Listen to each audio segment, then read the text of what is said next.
prayer time. Would love to see you there. I've been asked to say something about name tags, just to help with the smooth running of those. If you're a regular attender here, please can you either take your name tag with you, maybe keep it in the car or something, or if you return it to the table, try and return it in alphabetical order, if that makes sense. All right, and that will help those that are serving in that area. Hey, Easter's not far away. How many weeks is it? 3 weeks, I think. We will be having services on Good Friday and Easter Sunday. These would be great services to invite a friend to. So if there is somebody that you would love to bring to church, hear about the good news of Jesus, then consider prayerfully inviting them to one of our Easter services. All right, we are going through the book of John, and today we're in John chapter 5. I've been looking forward to this story. This is a really intriguing story. So I'm going to read from verse 1. And it says this, sometime later. So this is sometime later after the last story, which is where Jesus healed somebody at a distance. A royal official had asked Jesus to heal his son, and Jesus said, "Go, your son will live." And the man took Jesus at his word. And that was the second sign. And we said last time that maybe what Jesus was teaching his disciples and us today is to take Jesus at his word. He was speaking about faith, believing in what the Lord says. I think today's message has something to say about faith as well. So sometime later after that story, Jesus went up to Jerusalem for one of the Jewish festivals. Now there is in Jerusalem near the sheep gate a pool, which in Aramaic is called Bethesda, and which is surrounded by 5 covered colonnades. Here a great number of disabled people used to lie: the blind, the lame, the paralyzed. Now, if you look very carefully in your Bible, and it may not be the case in your Bible, but certainly some Bibles, has got verse 4 missing. And I want to read to you what verse 4 says. It doesn't appear there because it's not in the early versions of John. It's not words spoken by Jesus, but it's likely to be information that was added by scribes later to help us to understand the story, to explain the context of the story. So we're happy to still say this is the word of God. And this is what verse 4 says. They waited, so talking about the disabled, the blind, the lame, they waited for the moving of the waters.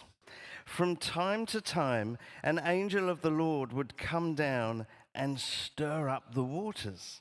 The first one into the pool after each disturbance would be cured for whatever disease they had. What an intriguing story. Well, let's read on, verse 5. One who had been there had been an invalid for 38 years. When Jesus saw him lying there and learned that he had been in this condition for a long time, he asked him, "Do you want to get well?" What a shocking question. Or at least that appears to be a shocking question to us, doesn't it? I had the privilege of visiting somebody in hospital this week. I'm sure many of you have visited people who are not well or maybe seriously not well. And imagine asking them, "Do you want to get well?" Almost insulting, right? And the trouble is we don't know the tone that Jesus used or the emphasis that he used when he asked that question. I mean, it could range from anything between, "Hey, do you want to get well? I can help you." It could range from that to, "Do you want to get well? Well, you don't seem to be making much effort here." I'm sure that wasn't the case when Jesus asked this. We know Jesus is the perfect, compassionate Savior, so his tone would have been just right. But why ask the question? Of course he wants to be well, but Jesus still asked it. Well, we'll come back to that, and we'll see, hopefully, an answer to that question, or an answer to why he asked it. Let's read on. "Sir," the invalid replied, "I have no one to help me into the pool when the water is stirred. While I'm trying to get in, someone else goes down ahead of me." Then Jesus said to him, "Get up, pick up your mat and walk." At once the man was cured, picked up his mat and walked. The day on which this took place was a Sabbath, and so the Jewish leaders said to the man who had been healed, "It is the Sabbath. The law forbids you to carry your mat." But he replied, "The man who made me well said to me, 'Pick up your mat and walk.'" So they asked him, "Who is this fellow who told you to pick it up and walk?" The man who was healed had no idea who it was, for Jesus had slipped away into the crowd that was there. Later, Jesus found him at the temple and said to him, "See, you're well again. Stop sinning, or something worse may happen to you." The man went away and told the Jewish leaders that it was Jesus who made him well. So let's get back to that question that Jesus asked the man, "Do you want to get well?" And let me just reread that missing verse 4. We read earlier, these people waited for the moving of the waters. From time to time, the angel of the Lord would come down and stir up the waters. The first one into the pool after each disturbance would be cured of whatever disease they had. And the invalid replied to Jesus, "Sir, I have no one to help me into the pool after the water is stirred. Whenever I'm trying to get in, someone else goes down ahead of me." So last week, as we said, we talked about faith, and we suggested that Jesus wanted to teach his disciples and us faith. Faith in his word, faith in what he says, faith in what God's word says, and not primarily faith in what we see with our eyes or experience. So, let me ask this morning. We've read the story. Where was the man's faith prior to meeting Jesus? Where was the man's faith that he will be healed? I'm going to put to you this morning that the man's faith was in the wrong things. Now, not surprisingly, given his circumstances, I don't say that in any judgment upon the man. It's not surprising his faith was in the wrong things, but nonetheless, his faith was not in the right things. And what Jesus did was not only heal him, but actually he put his faith on him, on Jesus. And maybe that's the challenge for us this morning. Is our faith in the wrong things sometimes? And does Jesus want to restore our faith back on him? I'll show you what I mean as we go through this. So, 3 things. Where was the man's faith up to this point? Where was the man's faith up to this point? First of all, I want to suggest to you this morning, his faith was in superstition. His faith was in superstition, in the popular belief that every now and then an angel of the Lord would show up and stir up the waters. And for whatever reason, the first one is healed. I struggle to believe that God is like that. I don't think God is like that. I mean, that's a horrible scenario, isn't it? That somehow disabled people have got to fight amongst each other as to who's going to be there first, and then God is only going to heal one of them. That does not sound like the God we love and serve, does it? And so that sounds like a superstition to me. We don't know where that superstition came from, but nonetheless, that's what it was. And how do we know that the man's faith was in that story, that superstition, that myth? Well, simply, he's there, right? He's been there for a long time. He obviously believes in this thing. He's hoping in a superstition. So do we put faith in superstitions today? Anybody here have lucky numbers? Lucky charms? Lucky clothes? I've even heard of that one. I'm wearing my lucky shirt today. I'm not, I don't mean that. I'm wearing my lucky shoes today. Anybody say these sort of things? We say good luck to people. What do we mean by that? Did you think twice about it being Friday the 13th the other day? Did you avoid walking under ladders? Did you avoid any black cats? Do you believe that something can be bad luck? If you believe any of those things, I put it to you this morning, you're believing in superstition. And maybe Jesus wants you to put your faith in him and not superstition. What about this one? How easily do you believe stuff you read on the internet without real, proper verification that it's true? And I tell you what, these days, of course, it's even harder sometimes to discern what is true and real, isn't it? With the the new day we're in with AI, it's so easy to be fooled by stuff. Are you a sucker for conspiracy theories? Do you put your faith in superstition? Or what about this one? Just digging a bit deeper. Do you believe your feelings are always reliable? Remember last week I said, you know that phrase, gut feeling? That's not in the Bible. The Bible doesn't say anything about a gut feeling. It does talk about being led by the Holy Spirit. Is that different? I think it is. If it's different, what's the difference between being led by the Holy Spirit and being led by a gut feeling? Actually, that's one of the questions I've asked the Connect groups to talk about this week. I'd be interested to hear what you make of that. I wonder how many times has your gut feeling turned out to be wrong? I would suggest that to believe your gut is always right is maybe a modern superstition.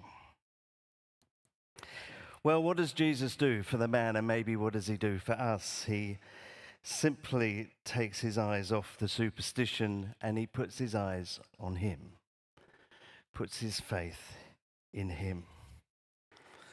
Number 2, where was the man's faith? His faith was in other people. His faith was in other people. He said, I have no one to help me get in the pool. He's reliant on other people for his miracle. Now, of course, there's nothing wrong with having support from friends and family, and we value that.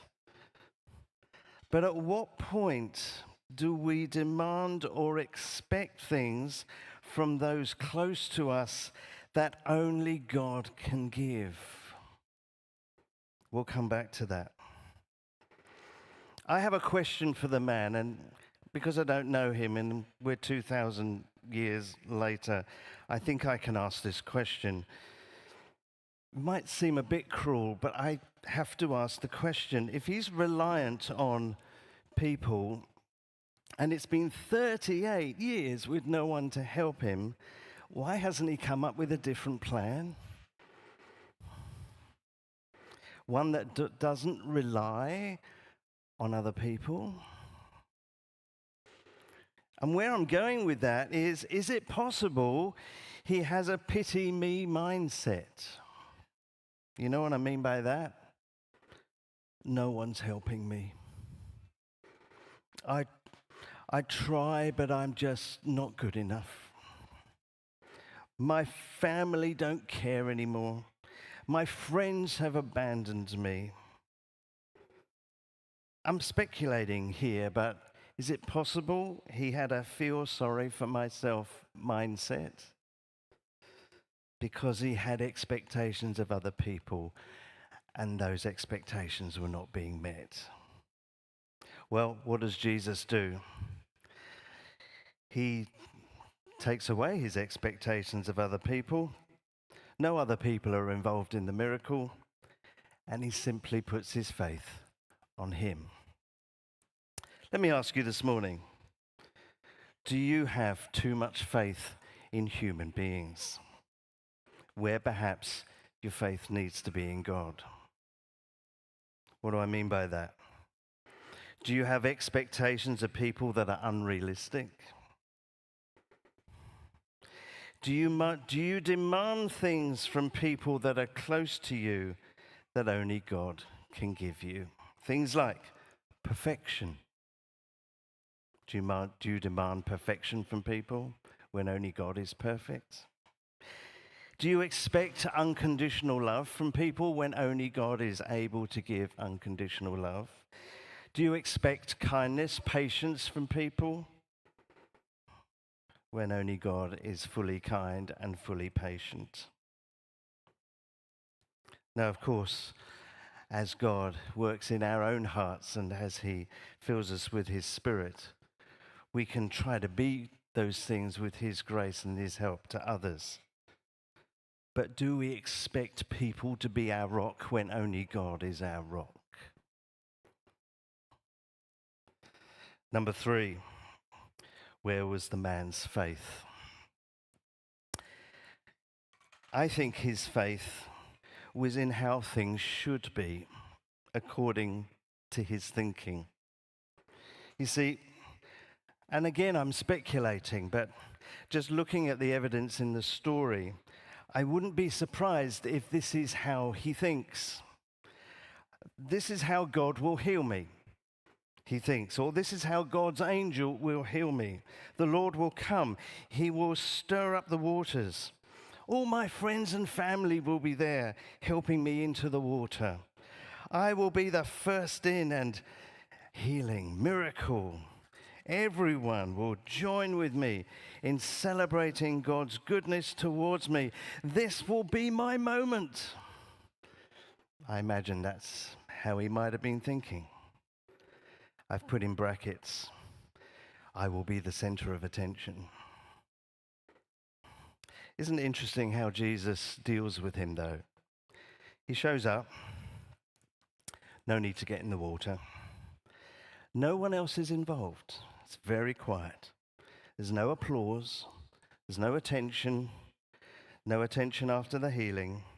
It's very unpublic. It's very low key. In fact, the man didn't even know it was Jesus that healed him. I mean, Jesus is fairly well known by now. He'd caused quite a kerfuffle a few chapters ago when he was in Jerusalem before. But now, here in chapter 5, he almost seems to be incognito, sort of mingling with the crowd. Nobody's recognizing him. We know that the man who was healed didn't know it was Jesus that healed him, because we read in verse 12, they asked him, "Who is this fellow who told you to pick it up and walk?" And the man who was healed had no idea who it was, for Jesus had slipped away into the crowd that was there. No applause, no public healing, no center of attention.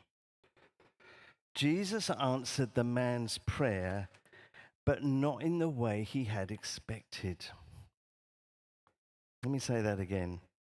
Jesus answered the man's prayer, but not in the way he expected. So let me ask you this. Do you imagine, and I confess I do this sometimes, do you imagine how your prayers should be answered? What if Jesus was to say to you, are you prepared for a completely different solution to your situation? Not limited by how you imagine or hope it will pan out. So why did Jesus ask the question, do you want to get well? Here's what I believe. Jesus' solution for the paralyzed man did not involve him being placed in the waters, which is what he expected, what he hoped for. He would receive no applause or attention for getting in there first. He would have to let go of any hopes he might have had in absent friends and family who have failed to help him, and he could no longer feel sorry for himself that others beat him to it every time. For healing to take place, the man had to put away any unforgiveness that might be there. He had to put away any self-pity that might have been there. And he had to put away his own expectations of others and simply obey Jesus' quiet instruction, get up, take your bed, and walk. In asking, do you want to get well? Jesus, I think, is asking, are you prepared for a completely different solution to your situation, one not limited by how you imagine or hope it will pan out, but one that actually might challenge some of your attitudes, might challenge some wrong expectations, might even reveal some sinful or impure thoughts in your heart. Now, we don't know if the man struggled with any of these things, but we do know from Jesus' comments later that there was sin in his heart. Remember what Jesus said right at the end? See, you are well. Sin no more, that nothing worse may happen to you. So let me wind up this morning by saying this. I wonder if God is asking you, where do you put your faith? Do you put your faith in things that are not God? Unbiblical beliefs you've held on for years. Things that, well, if you really think about them, they're just myths. Unproven ideas or theories. They're not biblical. Or gut feelings that, well, they're not as accurate as you'd like to admit. Or superstitions. Are you prepared to stop having unfair expectations on friends or family? That is where you put more hope on them than you do on God. And are you prepared, as we've already asked, for God to order a completely different solution to your situation, one not limited by how you might imagine it to pan out? Are you prepared to lose control and trust God for the outcome? Let's pray.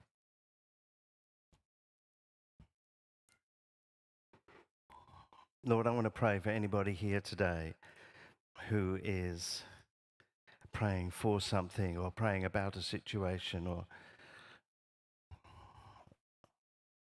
Lord, I ask that you help each one of us, Lord, to genuinely put our faith and trust in you, trusting you for the outcome, Lord, whatever that is. Lord, sometimes, if we're honest, we do pray about things and we have in our minds a picture of what the thing should look like. Lord, we want to say today, we repent of that and we trust you for the outcome of the things that we pray about. We trust you for our futures. We trust you with our prayers. In Jesus' name, amen. Amen. We are going to